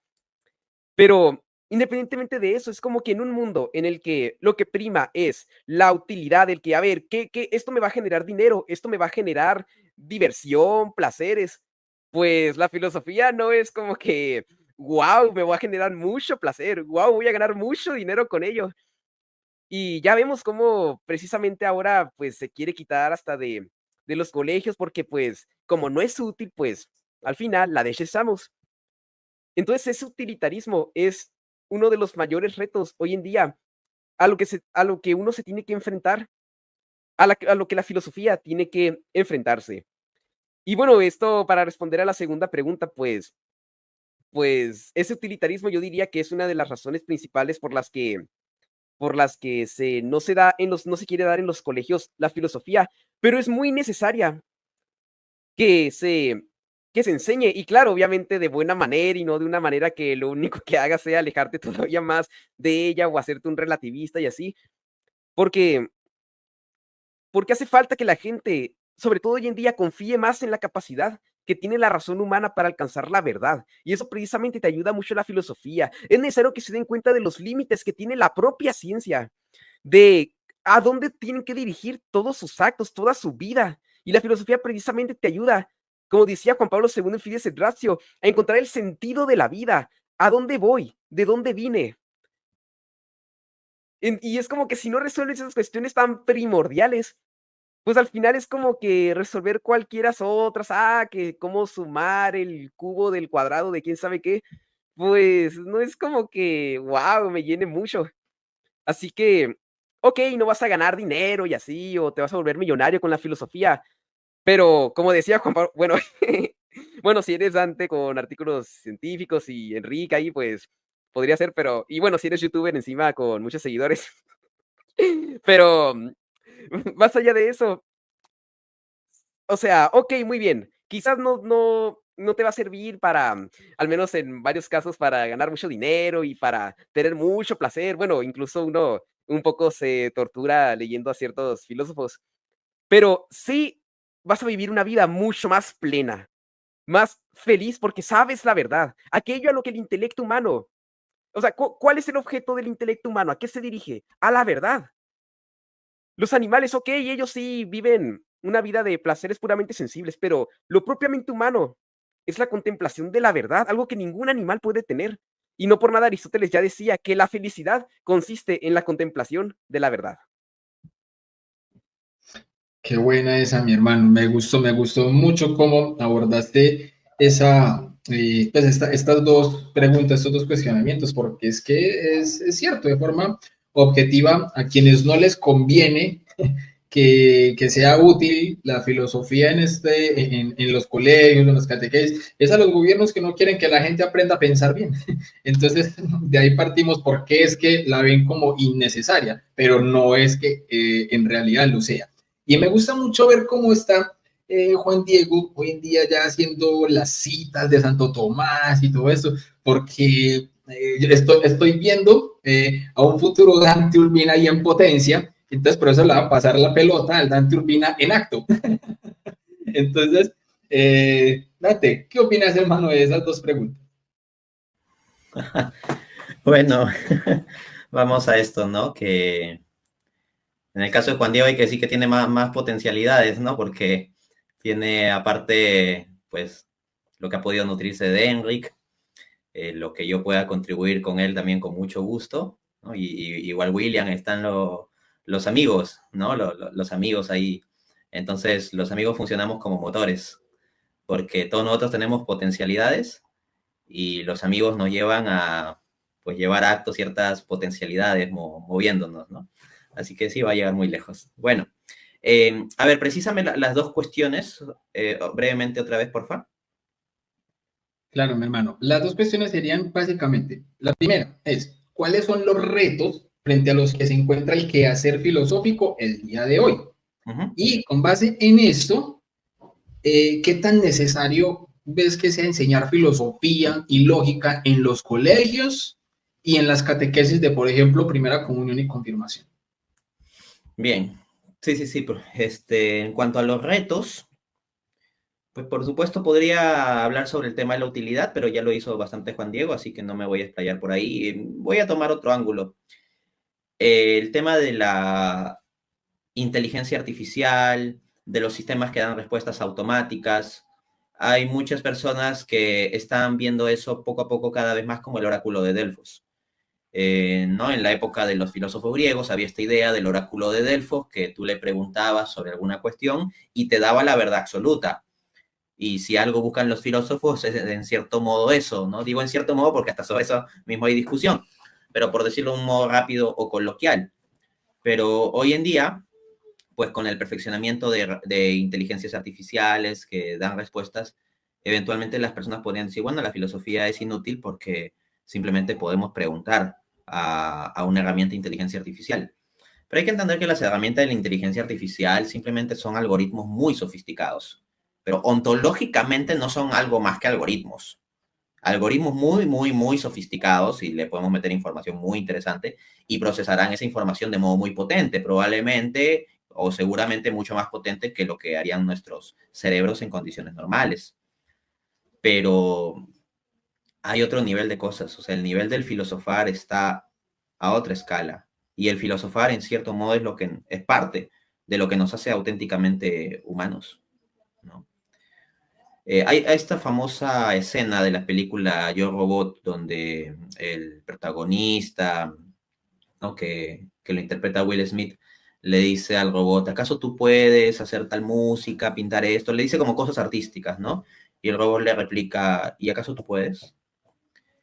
Y es ahí como que el ser humano queda en jaque, ¿no? Entonces, tal vez le podríamos decir al robot, ¿acaso tú puedes filosofar y llegar a reflexiones como las de, no sé, Cioran, Camus, Nietzsche, eh, Santo Tomás de Aquino, etcétera? Lo que hacen los algoritmos es procesar información. Tal vez el robot nos podría replicar, ¿y acaso tú puedes? Pero el hecho de que cada persona particular no pueda no significa que no tenga esa capacidad, que no tenga ese potencial. Entonces, ahí sí hay una distinción ontológica entre el robot y la persona. Por más de que la persona no haya llevado a acto, por diversas circunstancias, esa potencialidad. Entonces, yo creo que estamos cada vez más en un mundo con esas características. Y el otro gran reto que veo para la filosofía, o sea, por un lado, este tema de la inteligencia artificial, y por el otro lado, le voy a llamar el reto del TikTok, ¿ok? O sea, la idea de que la gente no quiere leer la metafísica de Aristóteles. La gente lo que quiere es un TikTok que te explique Aristóteles en 2 minutos y ya está. Ahora bien, no está mal que haya ese tipo de contenido, no es en sí mismo malo. De hecho, es 1000 veces preferible que haya ese contenido dentro de las redes sociales a que no lo haya. No voy en contra del contenido. Yo mismo a veces he hecho reflexiones filosóficas breves, los he colgado en videos de 1 minuto, pero lo que yo espero es que eso sea como una oportunidad para que las personas vayan y lean Aristóteles, o vayan y piensen más sobre el asunto filosófico, porque no solo es el asunto academicista de que lean, sino que piensen a fondo, ¿no? Pero la gente no quiere pensar a fondo. Lo que quiere es unas frasecitas rápidas, de respuestas rápidas, empaquetadas en un video de 1 o 2 minutos. Si hay un comentario largo, la gente dice mucho texto y no lo lee. Entonces, un gran reto de la filosofía es que hoy en día la gente no quiere hacer procesos de razonamiento, reflexión, sistemático, concatenado. Por último, en esto sí voy a ser mucho más breve, creo que es absolutamente evidente de que se requiere de la filosofía en el ámbito educativo y en la catequesis, porque estamos en un mundo en guerra y gran parte de la guerra es filosófica, y si no disponemos de las armas filosóficas, aunque sea para defendernos, nos van a matar la fe y nos van a matar también la razón, porque en la educación se nos venden muchas cosas absurdas y que son contrarias no simplemente a tal o cual perspectiva religiosa, sino a la razón natural. Totalmente, hermano. Así es, excelente. Preciso con base en eso que decías. Yo recuerdo cuando empezó mi proceso, y en mi proceso yo escuché una frase de San Agustín. Una frase que es muy cortica, pero que a mí me voló la cabeza de manera impresionante. Y esto lo digo con base en lo que hablabas de TikTok. Yo escuché la frase de mi amigo San Agustín: nadie ama lo que no conoce. Si yo me quedo únicamente con esa frasecita, yo puedo decir, es que sí, es muy bonita, excelente, y puedo hacer unas reflexiones al respecto de ello, bien. Pero si yo solamente me quedo ahí y no me meto a profundizar y a leer a San Agustín, a conocer lo que pensaba, por qué lo digo, en qué contexto lo digo, cuándo lo digo, lo mismo pasa con Santo Tomás de Aquino, lo mismo pasa con Aristóteles, lo mismo pasa con el mismo Nietzsche, lo mismo pasa con Leónidas. En ese orden de ideas, nosotros no nos podemos quedar con los poquiticos. Los poquiticos puede ser la degustación. Yo recuerdo cuando yo estaba chiquito y entraba a un supermercado a hacer el mercado, y normalmente los productos nuevos y así sacaban unos estantecitos donde daban la degustación, y si a uno le gustaba, uy, qué rico, vamos a comprar para llevar. Pero no se queda solamente como que me gustó, no me gustó, y jamás volví a verlo. Alguno quizás sí, pero la degustación es para eso, para que si a uno le gusta, que si a uno le llama la atención, pues vaya y profundice, vaya y lo pruebe más, vaya y experimente entonces de lo que se trata esto. Enrique, mi hermano, vos mismo, ¿qué retos hoy en día, incluso ya con tu doctorado, con el bagaje que tienes, obviamente, que es que vos respiras filosofía hasta dentro de la nevera? Para el que no sepa, por qué hacemos referencia a la nevera y que de pronto haya vivido dentro de un tubo, dentro de un termo mucho tiempo y no sepa, pues Enrique sacó un libro hermosísimo, genial, que se llama ¿Hay filosofía en tu nevera? Que de hecho, exacto, ahí lo vemos, eso. Y de hecho, hay varias entrevistas al respecto. En mi canal tengo una con Enrique donde abordamos varias cosas y terminamos diciendo que hasta San Agustín puede haber tenido un debate con Nietzsche brutal. Eso es, pago VIP para ver ese debate. Pero entonces, precisamente como Enrique respira filosofía hasta dentro de la nevera, hermano, ¿cuáles son los retos más puntuales que vos ves hoy en día en el quehacer filosófico? Y con base en esto, es necesario la filosofía en el ámbito educativo, enseñarla en los colegios, enseñar lógica en los colegios y también en las catequesis de primera comunión y confirmación. Contanos, mi hermano. Gracias, William. Sí, yo respiro filosofía. El otro día estaba leyendo a Joshua Rasmussen, el libro este que tiene How Can Reason Lead to What? Y ahí él explica que él sueña con filosofía y que él sueña que tiene discusiones filosóficas con los personajes de su sueño y tal. Eso no me ha pasado nunca a mí todavía. Espero que algún día me pase porque suena muy chulo, pero bueno, para que es que hay gente que está más mal que yo, efectivamente, sí. Un tiroteo, si no. Exacto. Una pelea de Kant y tal, sí, sí. Pues a ver, retos de la filosofía actual, o sea, me parecen muy bien los que ya han dicho Dante, Juan Diego y tal. Yo quizás añadiría el reto de la filosofía de la mente. Creo que es una discusión abierta muy potente. Creo que, por decirlo de manera provocativa, yo creo que el certificado de defunción del materialismo se va a firmar en la filosofía de la mente. Entonces, me parece muy interesante que haya cuanta más gente mejor trabajando en esa rama de la disciplina, de la filosofía. Y creo que un reto particular es conseguir articular de una manera más o menos sistemática una propuesta aristotélica a la filosofía de la mente, ¿no? Al problema fundamental del problema de la conciencia y tal. Que ya hay algunas cosas, etcétera, pero la cuestión sería hacerlo de manera más contundente quizás y que consiga generar un impacto fuerte dentro de la literatura, ¿no? Eso yo diría que es un reto principal. Y luego creo que la filosofía tiene el reto de siempre de que no solamente tiene que pensar, sino que tiene que saber comunicarse, ¿no? Y bueno, para eso están espacios como el mío, en el que justamente intento hacer eso, ¿no?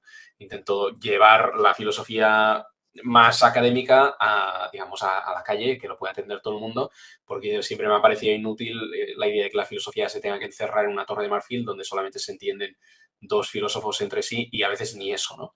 A veces ni eso. Entonces, porque es que lo que pasa es que si no, lo que te encuentras es que a nivel de calle empiezas a escuchar cosas que dices, vamos a ver, esto, perdone, pero la academia esta idea la abandonó ya hace 2 siglos prácticamente, ¿no? Y es el problema de que no ha habido una buena divulgación de los resultados de la discusión académica.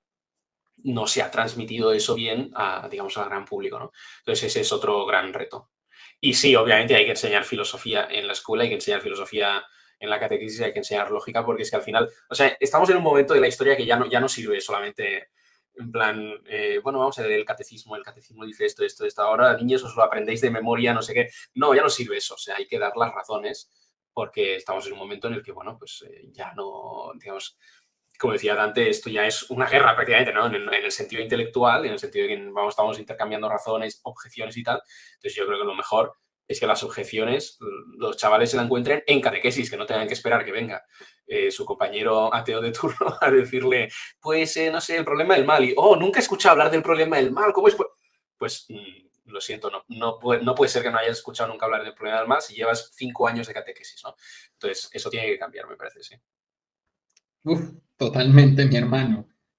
Al blanco, literalmente. Así es. Y yo por eso también quiero aportar un poco desde mi punto, que yo también un reto gigante. Y yo lo voy a repetir, yo creo que últimamente he enfatizado mucho en esto, porque a veces como que no nos damos cuenta. Nos concentramos desde el punto, por ejemplo, desde la apologética, nos hemos concentrado mucho en únicamente estar casi que mirando solo al protestantismo.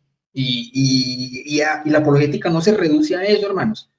Y yo pienso que la apologética más difícil, nosotros siempre hemos hablado de una trilogía, ¿cierto? Como por ejemplo los libros de nuestro amigo Dante Urbina, que obviamente tiene la trilogía para los no creyentes, para los no cristianos y para los no católicos, ¿ya? Ahí está, obviamente, la trilogía bien expuesta. Pero yo quiero sumarle un cuarto elemento y que creo que es la apologética más difícil que hay.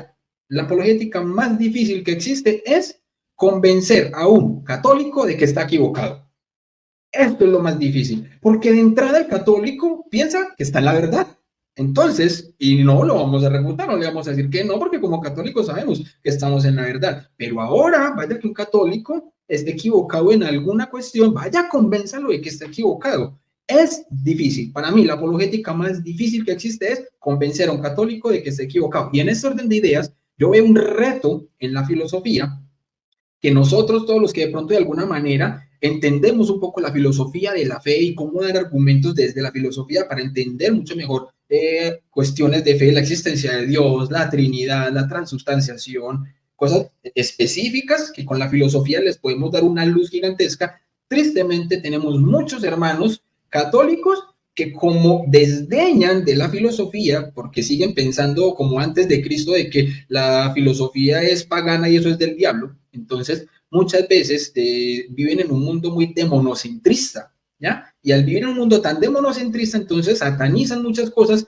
que no sean explícitamente desde la fe. Entonces, cuando nosotros desde la filosofía podemos ayudar incluso a hermanos católicos a que abran un poco los ojos, porque muchos de estos hermanos católicos viven su fe de una manera muy emocional y casi siempre basados en revelaciones privadas, que ojo, no es que sean malas, lo que pasa es que hay algunas que o no son en realidad revelaciones aprobadas por la iglesia, o que si la iglesia las ha aprobado, el católico está en libertad de creer o no creer. Entonces, cuando nosotros basamos la fe únicamente en revelaciones privadas, lo que dijo el medium de turno, que a alguien por allá se le apareció la Virgen, y entonces que le dio un mensaje, entonces esto ya es palabra de Dios, o que estaba frente al Santísimo orando y entonces recibí un mensaje del Señor y todo el mundo me tiene que hacer caso y vivir la fe como yo la vivo. Muchas veces ese tipo de cosas pasan cuando no se tiene una formación mínima dentro de la misma filosofía, para también aprender a pensar la fe, porque la fe no puede ser una fe irracional. La fe tiene que ser también bien pensada y creo que también ese es uno de los grandes retos que nosotros tenemos, no solamente los que estamos acá en este momento en el stream, sino las personas que también están dentro del chat. Si nosotros nos damos cuenta a tiempo de ese tipo de inconvenientes, podemos ayudarle también a los hermanos que quizás pueden estar atravesando este tipo de confusión desde la fe, de la razón, la filosofía, pues también podemos ayudarles a ellos a través de los canales amigos. Canal de Dante, el canal de Enrique, el canal de Juan Diego, el canal del profesor Agustín Echavarría. Entonces, hay muchos hermanos que podemos estar dando quizás la batalla, que yo veo que nos estamos acercando cada vez más a lo que se vive en el cielo. Hubo una batalla en el cielo, San Miguel Arcángel y su ejército lucharon ferozmente hasta vencerlo. ¿De qué manera? Eso no fue con espadas materiales, era con la espada de la palabra. Fue una batalla intelectual, una batalla desde la razón y cada vez nos estamos acercando más, entonces tenemos que constantemente estar dando la batalla, formándonos para poder obviamente estar objetivamente continuando en la verdad. Mis hermanos, unas palabritas finales entonces de cada uno para que ya vayamos finalizando. Enrique, para que no se nos vaya a dormir. Entonces, bueno, para que no se nos duerma en este momento y para que podamos finalizar y pueda ir también entonces a descansar.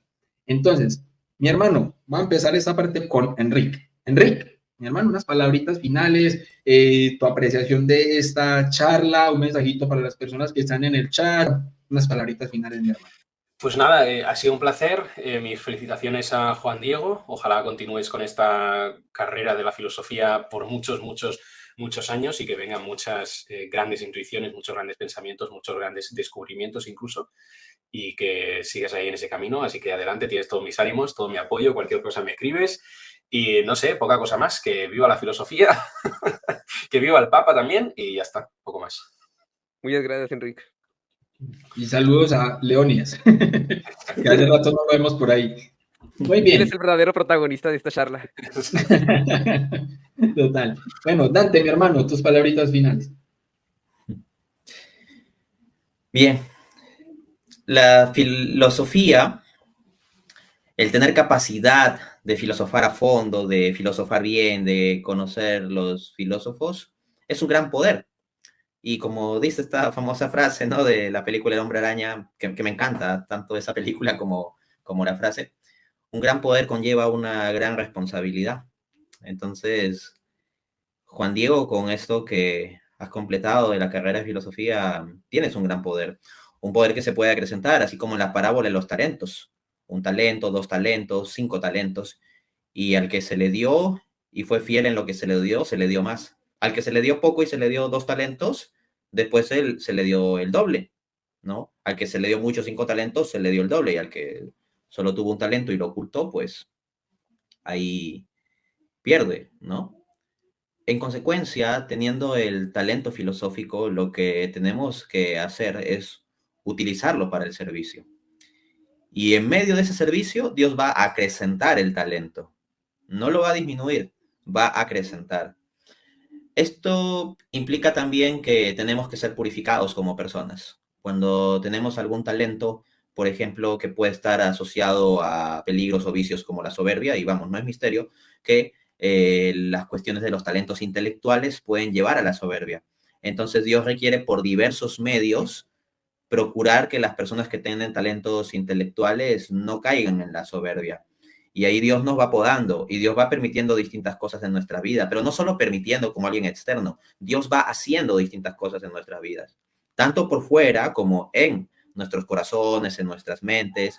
Dios puede hasta aprovechar nuestras caídas y nuestras luchas para ayudarnos en la humildad, para podarnos. Y cierro con esta reflexión. Jesús en Juan 15:2 dice, todo sarmiento que en mí da fruto, el Padre lo poda para que dé más fruto.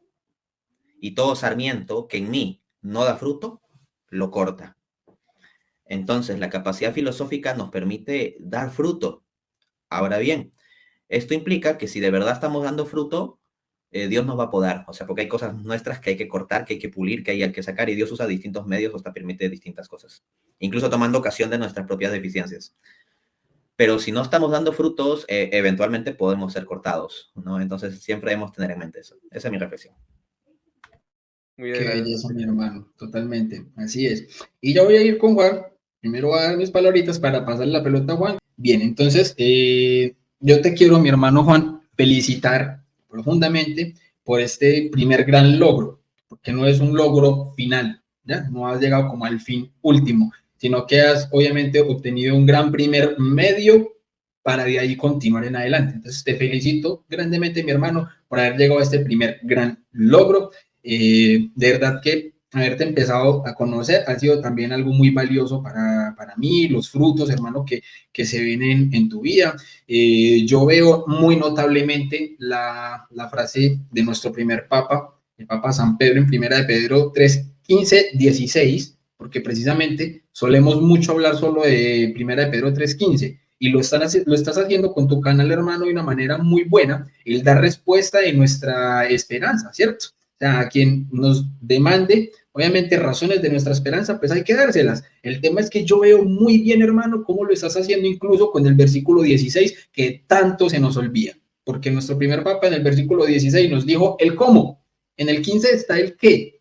Y en el 16 está el cómo. Y el cómo es con humildad y mansedumbre. Y eso son virtudes, hermano, que no se pueden dejar perder. Hay quienes podrán saber muchísimo, pero como decía el apóstol San Pablo, yo puedo tener todas las ciencias, pero si no tengo amor, no tengo nada, ¿ya? Así que el hecho de cómo lo estás haciendo, hermano, con ese amor, con esa humildad, con esas ganas, hermano, como el esfuerzo que incluso hayas puesto para llevar a cabo tu carrera, con todo tu trasfondo, mi hermano, que obviamente lo vimos también en el testimonio que pudiste contar en Enfoca tu Fe, mi hermano, me parece que es grandioso y yo te felicito, hermano, y esta reunión de hoy, yo la veo como una grandiosidencia, un regalito del Señor por lo que contabas ahorita, hermano, de cómo a través de Enrique y de Dante fue que empezaste con este amor a la filosofía y hoy poderlos tener entonces acá juntos tomando temas filosóficos a la par, conversando de ellos, es un regalito del Señor y el Señor nunca se deja ganar en regalitos,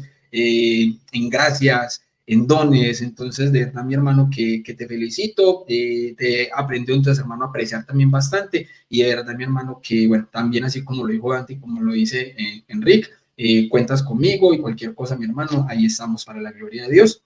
Y ya te paso entonces la pelota y para que puedas despedir este gran programa. Sí, muchas gracias. Yo también los aprecio mucho y les doy gracias por sus, pues sí, por su ayuda, y le doy muchas gracias a Dios por tantos gracias que me ha concedido. Y les doy feliz, también les quería dar muchas gracias por todo y también un feliz día del Padre atrasado. Y, y sí, les diría a todos que no despreciemos la filosofía, es decir, ni siquiera los primeros padres de la iglesia lo hicieron como católicos, ni Santo Tomás, entonces quisiera que también aprendieran a valorarla porque al final es un gran medio para lograrla, o sea, al final es lo que llama Benedicto XVI la diaconía de la verdad. Es decir, si amamos al prójimo, no solo debe preocuparnos su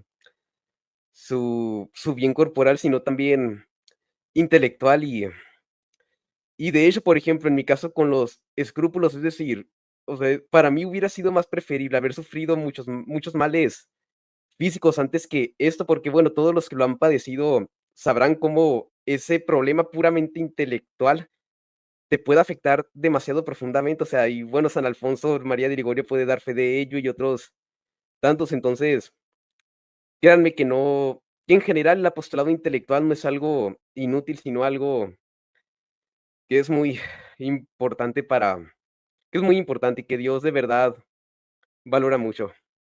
Sin más que decir, pues, me despido.